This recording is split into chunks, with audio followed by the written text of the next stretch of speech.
আমাদের কর্মীদের একটা মিছিল করতে দিচ্ছে না, একটা মিটিং করতে দিচ্ছে না, বাড়ি থেকে বেরোতে দিচ্ছে না।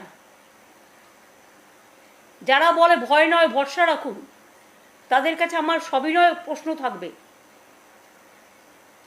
প্লিজ দয়া করে আমাকে ভুল বুঝবেন না।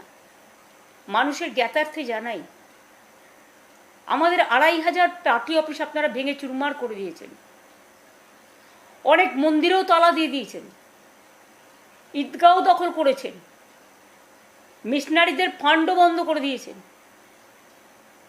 এমনকি কর্মীদের তো মারছেন, বাড়ি থেকে বেরোতে দিচ্ছেন না, এমএলএদের ভয় দেখাচ্ছেন। আমাকে কালকে 4 জন এমএলএ এসে কমপ্লেন করে গেছেন যে তাদের পুলিশ দিয়ে বলানো হচ্ছে যদি আপনি মিটিংয়ে যান তৃণমূলে, তাহলে আপনাকে আর্মস কেস দেওয়া হবে, গাঁজা কেস দেওয়া হবে, আপনাকে অ্যারেস্ট করা হবে, এনআইএ আপনাকে ধরবে, ইডি আপনাকে ধরবে, সিবিআই আপনাকে ধরবে।